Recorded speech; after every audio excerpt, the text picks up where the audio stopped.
I'm Chance Dorland, and this is The Docket, our weekly interview program covering law and crime in San Antonio from expressnews.com, brought to you today by the law offices of Pat Maloney. And as I am every week, I'm joined now by San Antonio Express News courts reporter Elizabeth Zavala. We're going to be giving updates on a few different cases that we've talked about in the past 2 or 3 weeks here on the program. So, Elizabeth, great to have you here on the show. We now have an update on the continuous trafficking of persons trial for a former San Antonio lawyer. Tell me about the new news. Yes, this was a very, very intense case. It lasted 2 weeks, Chance, and fought very admirably by Bexar County District Attorneys Meredith Chacon, Jay Norton, and Maritza Stewart, representing the state, and on the defense, Monica Guerrero and Lisa Rodriguez. They were defending Mark Benavides, the former San Antonio attorney who was on trial accused of continuous trafficking of persons. And he was accused of, now the charge is interesting because initially he had been charged with compelling prostitution. These were female clients of his who had been, who had either, misdemeanor or felony prostitution cases, drug cases, theft cases.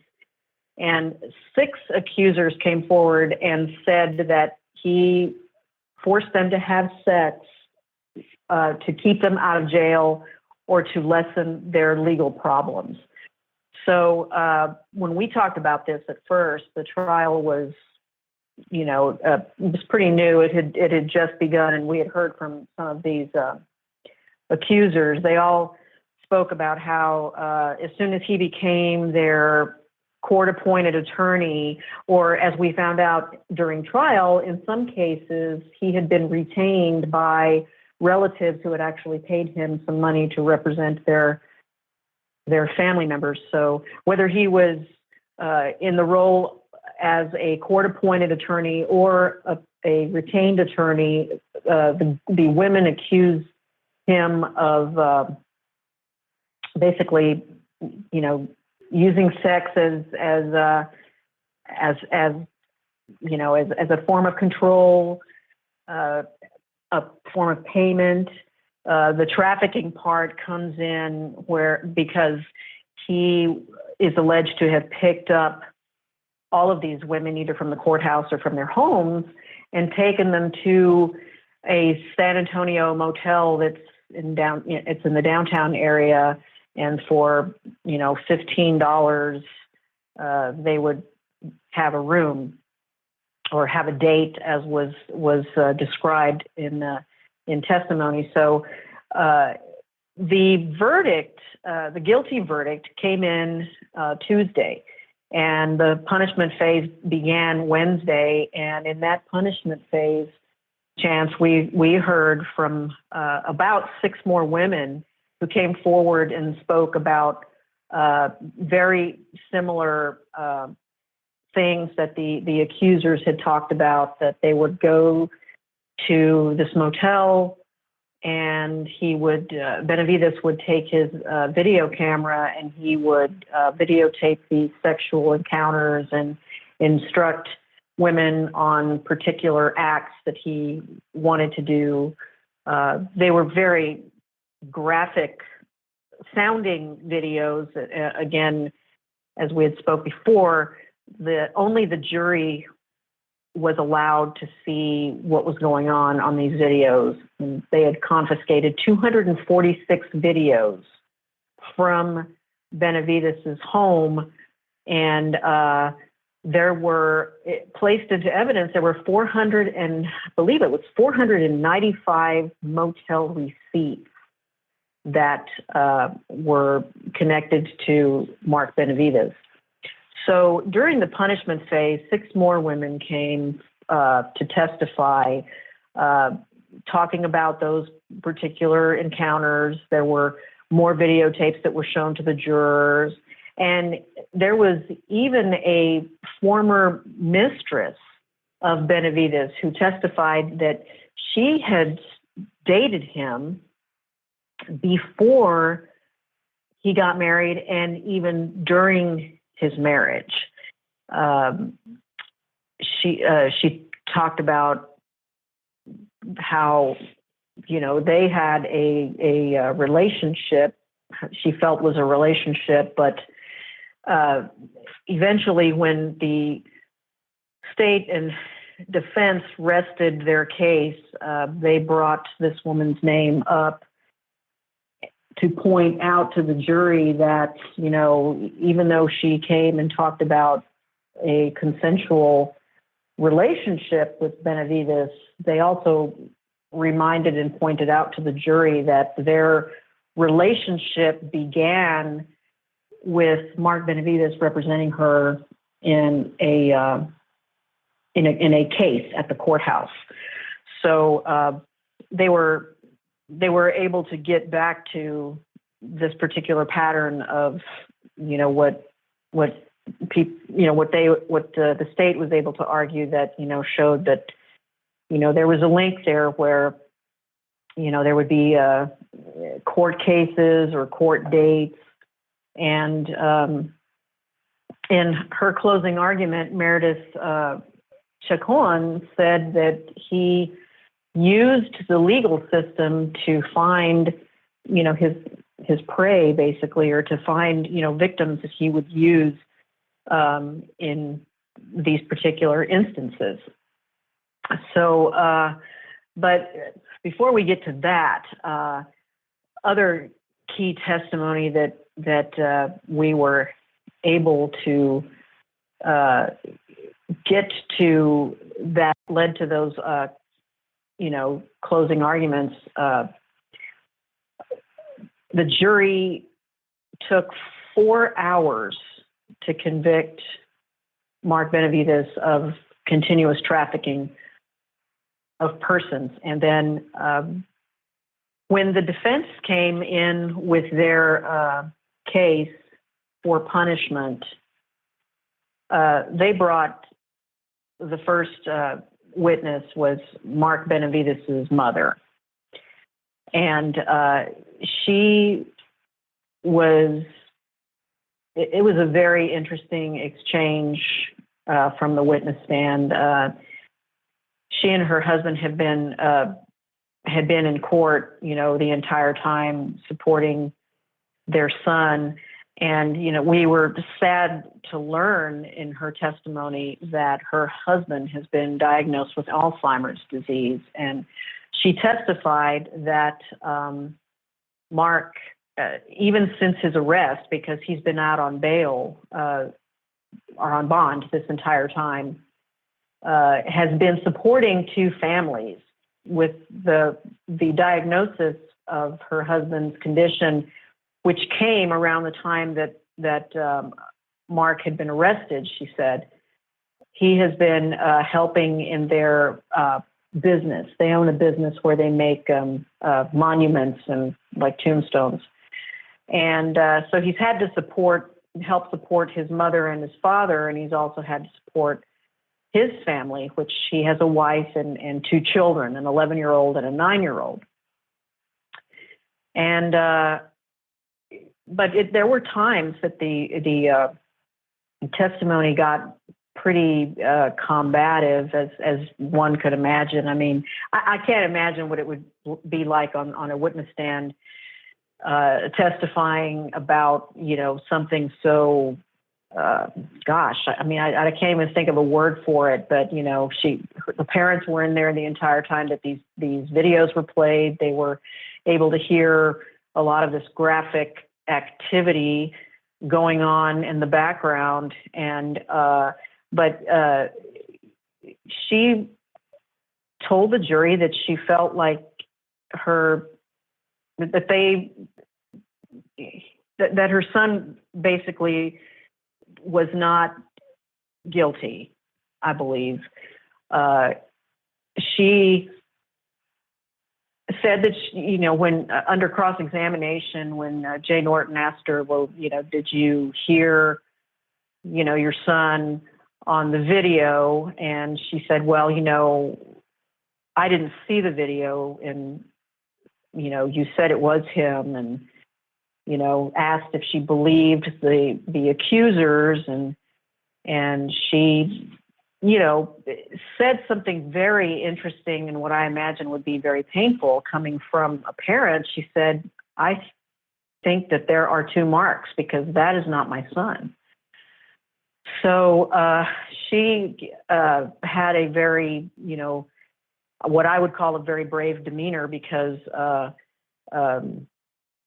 she did not, her emotion that she showed had a lot to do with how this was going to affect her family. And she asked the jury to show mercy because her son, has a family, and was also helping her and her husband. So that was pretty emotional. She also had alluded to some sort of issue with the Bexar County District Attorney, and generally this was just understandable. I would assume she was not a very happy person, and it was a very painful testimony to watch, coming from a mom. And then Mark Benavides testified on his own behalf for about 3 hours on Thursday, and was very emotional and apologized to his family for what he said was embarrassment and humiliation. He did apologize to the accusers for having to come and, to be brought into trial, and also to the jury for having to watch and hear the things that they had to hear. But he said that he felt that all of this was because of a sexual addiction that came from clientele that he was representing when he decided to go the criminal route as an attorney. And he represented like a megaplex adult novelty and entertainment business where they were giving him free pornography videos that he would take to his house. And he said that these were videos that they were not going to be able to sell because they were maybe damaged in some way. Maybe the covers were cracked or something to that nature. But he said that, the bottom line was that he was given access to all of this pornography. And it changed who he was as a person. And, but he was very, very sad, very, it seemed like there was an excuse for a lot of what happened to him, and more in the sense as prosecutors in their closing arguments would say that he was trying to find other people to blame. He blamed the company he represented for getting him involved in porn, and then he blamed the women he represented with being flirtatious and not caring that he was married. And at some point he called himself a cheater, and he just said, the cheater that I was, this was kind of, they didn't care that I was married. So, basically like he went for it. He did dispute some of the accusations from the women who said that they had sex in the courthouse. However, most of, at least two of the three that accused him of that, he was able to say, well, yes, there were relations that happened in the county court county court at law number 6, and then the 379th State District Court and the 399th State District Court. But most ardently in his testimony and in his discussions with the jury, he was asking for the minimum, for them to consider the minimum sentence, because he has young children and his wife is a stay-at-home mom. So he asked the jury to show mercy and tearfully asked them for the minimum sentence. And then, so that was how things ended on Thursday.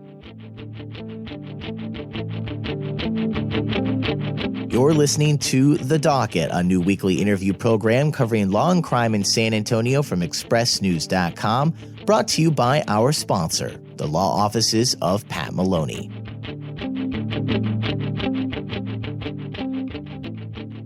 On Friday, the day that he ended up being sentenced, we heard from his wife, Linda Benavides, who her testimony, it was very, very sad. She spoke about their children as well, that, they have now been told that, their father is not going to be coming home, and how, the older one understands it more. I think the oldest is 11 years old, and then there's another child who's 9. It's a daughter and son. And, their lives would be different. They need their father. She also had asked for mercy from the jury, that they would consider, the 25-year minimum. And when she was asked in cross-examination by the state whether or not she felt her husband was guilty of anything, she said that since she did not hear the testimony and she was not in court, that she could not speak to the accusations against him, that all she knew was what she had read in the newspaper or seen on television, but kept focusing on the fact that he's a different man after his arrest, and which is something that Benavides had also testified to, because he said he felt the moment he was arrested, he hit rock bottom and was able to realize that he had a very bad problem, which, an addiction, a sexual addiction, and likely a pornography addiction.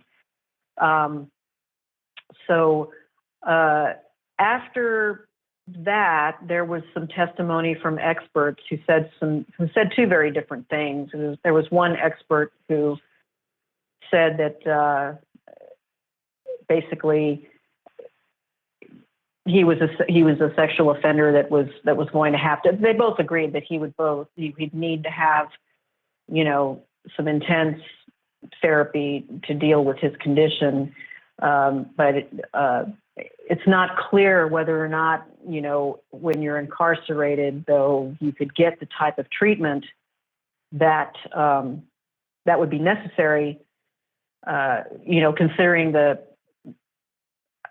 with all of the different counts against him, because Mark Benavides still has 4 open cases that are pending against him.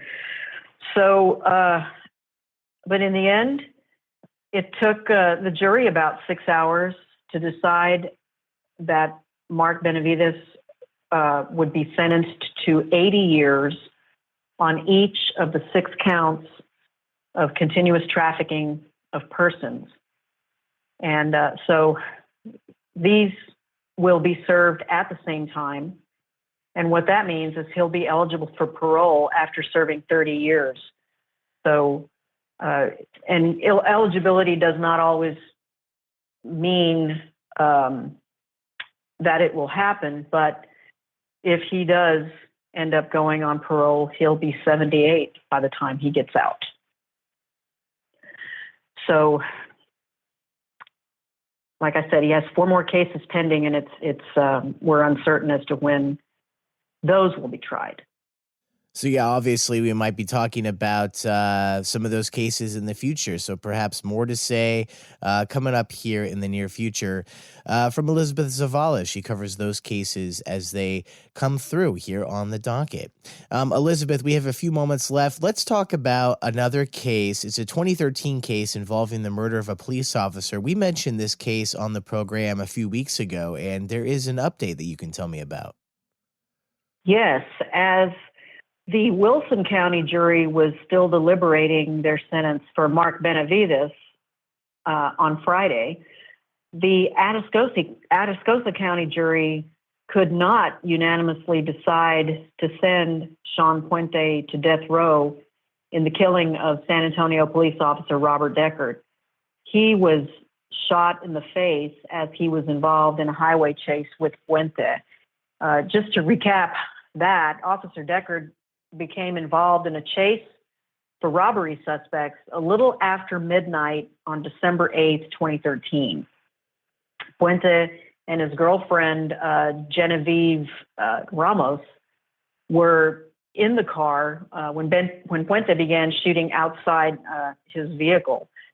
Robert Deckard was hit, and his car ended up, going off on the side of the road, and the officer was taken off of life support 13 days later. And because the jury deadlocked, the judge sentenced Puente to life in prison without the possibility of parole. And that's the only other punishment in Texas in a capital murder case where they're seeking the death penalty. It's either death by injection or life in prison without ever getting out. So his co-defendant, Genevieve Ramos, is awaiting trial and is also charged with capital murder police officer. So we could be discussing this case again. This case was covered. We've had a busy couple of weeks in our area in regard to courthouse coverage. So that Sean Puente capital murder case was very nicely covered by my colleague Bruce Selcraig. So we'll see which of us gets to cover the Genevieve Ramos case, as it will also be tried in Atascosa County. And as you mentioned, she was driving. The man who has now been sentenced to life in prison without the possibility of parole, he fired the weapon that killed the police officer. He received life in prison, but the driver, his accomplice, is now facing death. Yes, it's going to be the same thing. I mean, that's kind of it'll be interesting to see how that happens. It's interesting that this jury deadlocked because there was a bit of a controversy about what was going on in Atascosa County, because during jury selection, which took probably almost a month, if not a month, the district attorney there had contacted, there was some discussion with police officers as to whether or not they could find people who would be willing to, who would not be afraid to render the death penalty against Puente. This was that the district attorney had sent a list of potential jurors to county law enforcement officers and asked them in a signed email to help her identify, and I believe the quote was, those who won't be afraid to kill this guy. So it's kind of interesting to see how, after all of that controversy surrounding the case, that the jury ends up deliberating and for a good amount of time, and could not reach a unanimous decision.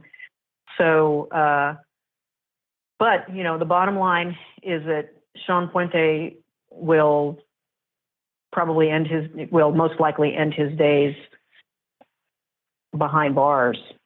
So we will be awaiting the trial of Genevieve Ramos, likely to occur also in Atascosa County.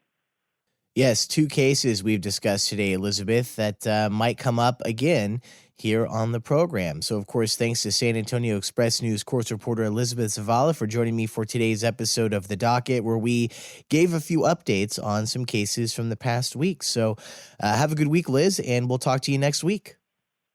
Thanks very much. You take care, Chance.